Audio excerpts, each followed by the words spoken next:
experienced racism in the workplace?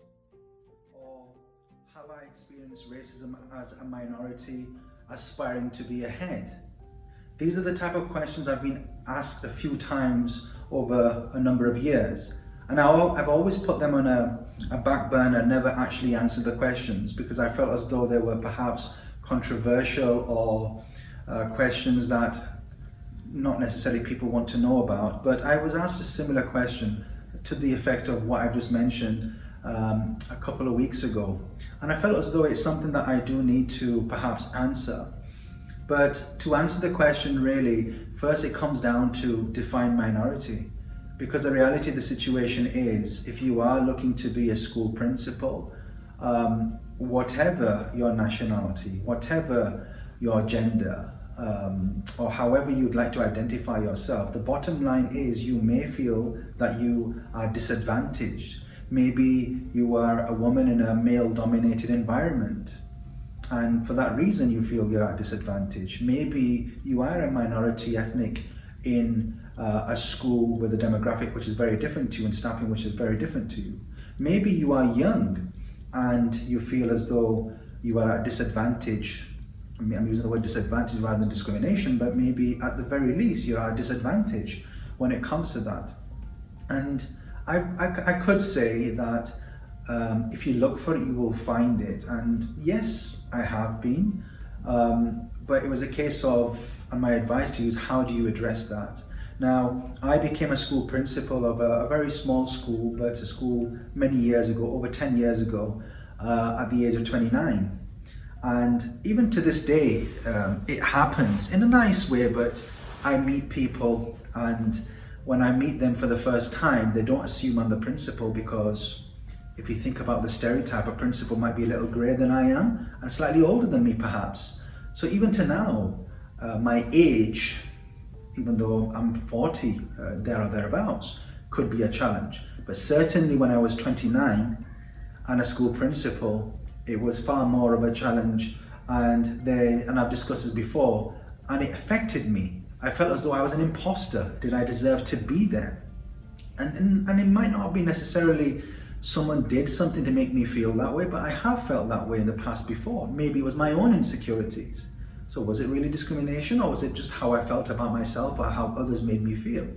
I have been in places and sessions and with colleagues that perhaps I felt marginalized. Unintentionally perhaps, maybe, never intentionally, but there are nuances. My advice to you would be, as you're aspiring to be a school principal, you have to be resilient to this. And if you look for it, you will find it, but you can see it as a disadvantage. I saw it as, clearly I'm capable and competent to be securing a role in my early 30s. And I built on that experience, and I took it as I was learning, and I improved over time. And you can see it in that way. And the reality is, you may be in an environment in which role models or principals who are similar to you, there are not many about. Go to an environment where there are some about. For me, I had to leave the UK and go to Qatar initially to have my first opportunity, which grew into a year or so later becoming a school principal. So it depends. You're only isolated by your own environments, and if the ecosystem of where you are is not what you want, move to somewhere where your value is appreciated. And that's what I would advise you to really do. So yes, you will always have some form of discrimination, you will always be disadvantaged, but if you really want to be a school principal, you need to be thick-skinned, and you need to be tough and resilient and overcome those challenges, but don't allow the challenges to make you and give you that glass ceiling. And that's actually something that's mental in your mind. Don't allow it to do that. Don't allow those mindsets to colonize you mentally in any possible way. My advice to you is, whatever you aspire to be, go for it.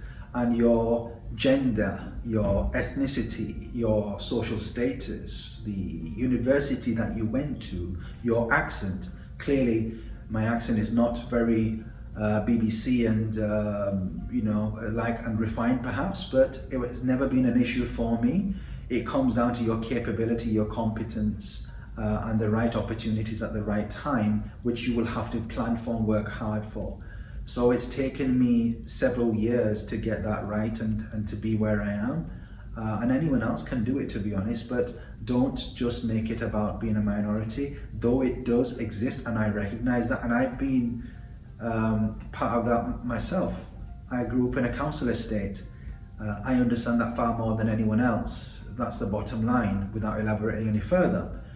But to be a principal, find your worth, have your focus areas, and overcome those challenges. Do not let those challenges make you into what you are. I'm sure many of you will agree with what I'm perhaps saying. There may be others out there that perhaps completely disagree because you've had very differences in life. I know what I am, I know what my identity is. I've been able to work with that and succeed, alhamdulillah, and I'm sure many of you will be able to as well.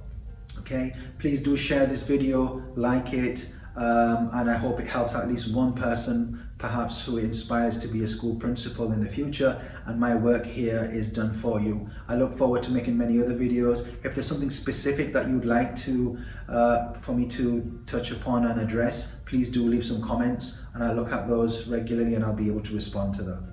Thank you.